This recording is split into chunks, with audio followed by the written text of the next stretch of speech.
dipersembahkan oleh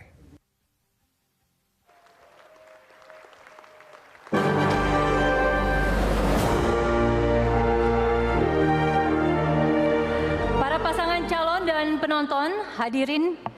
Kini kita masuk ke sesi keempat dan ini adalah sesi yang harusnya sangat menarik karena pertanyaan yang diajukan bukan berasal dari tim panelis tetapi dari para paslon sendiri. Terbuka ruang untuk saling berargumen menjual gagasan terbaik. Yang perlu saya garis bawahi adalah tema pertanyaan harus tetap dalam koridor malam ini, yaitu tentang pembangunan sosial ekonomi untuk Jakarta yang dapat diturunkan ke masalah sosial ekonomi tentunya, transportasi, lingkungan hidup, keamanan, serta pendidikan. Moderator berhak meminta paslon mengganti pertanyaan jika dianggap tidak sesuai atau keluar dari tema yang ditetapkan oleh KPU Jakarta. Sesi ini akan dimulai dari pertanyaan salah satu pasangan calon ke calon lainnya selama 1 menit. Kemudian calon yang ditanya memiliki waktu menjawab selama 1,5 menit. Respon ini akan ditanggapi kembali oleh pasangan calon penanya selama 1 menit. Dan terakhir kembali ditanggapi oleh paslon penjawab selama 1 menit juga. Dan kita langsung saja supaya bisa menjadi lebih mudah dipahami. Kesempatan pertama saya berikan kepada paslon 1 untuk bertanya kepada paslon 2. Waktu Anda 1 menit. Silakan. Sebentar, ke paslon 2. Silakan Bu Silvi. Paslon 2 ya? Paslon 1 bertanya kepada paslon kedua. Terima kasih Mbak Ira, Pak Basuki, Pak Jarod. Bapak sudah nonton film Jakarta Unfair mungkin ya?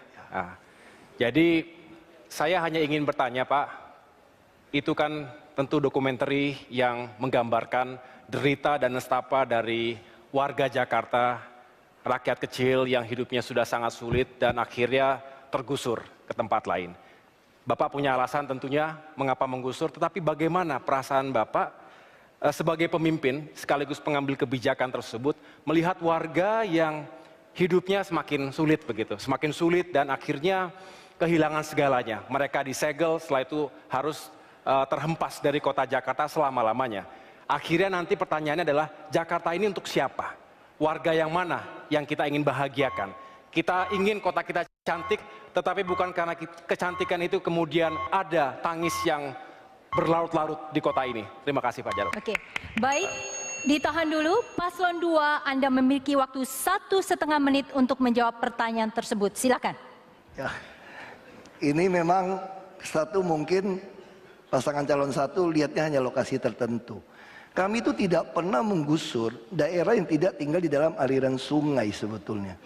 Jadi kalau sekarang orang Jakarta menikmati musim La Nina saat ini, hampir semua kota negara Asia itu tenggelam karena La Nina. Tapi coba lihat Jakarta, kami mengurangi 2/3 lokasi banjir.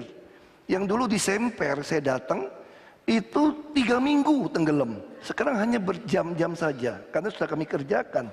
Jadi kami bukan melakukan fisik untuk menyingkirkan orang. Justru orang-orang banyak saya temuin bersyukur. Bersyukur sekarang dia merasa keluarganya aman. Kalau dulu kau dengar suara ambulan katanya, wah ngeri, apakah anak saya yang meninggal jatuh ke sungai atau ketabrak. Tapi sekarang dia bisa bekerja dengan baik, toh ongkos juga tidak bayar. Ini sekali lagi seolah-olah kami mengusir orang Jakarta.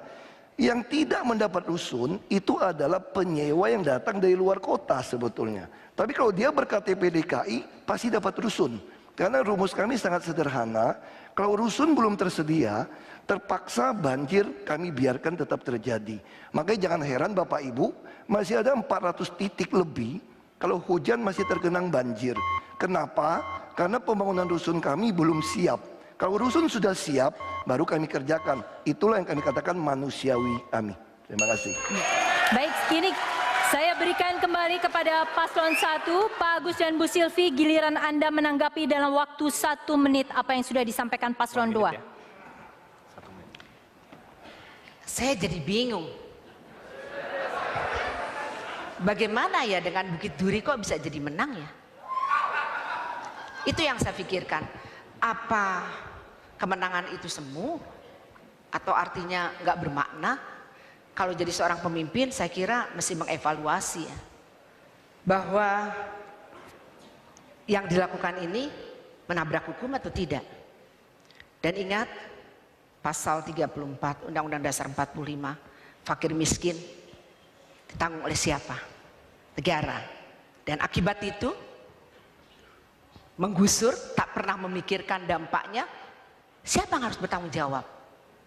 Nah, disinilah dibutuhkan komitmen seorang pemimpin. Pemimpin yang punya hati, pemimpin yang memikirkan rakyatnya mesti sejahtera. Terima kasih. Waktunya masih tersisa. Baik, saya langsung saja kepada Pak Basuki dan Pak Jarod, silahkan menanggapi kembali. Waktunya adalah selama 1 menit. Karena tadi udah dari saya mulai saja. Kadang-kadang kalau saya baca berita ya, Ibu Sirvi saya juga bingung. Waktu datang ke Krukut Januari dia bilang, warga harus cerdas. Kita gusur, bukan gusur, kita menata.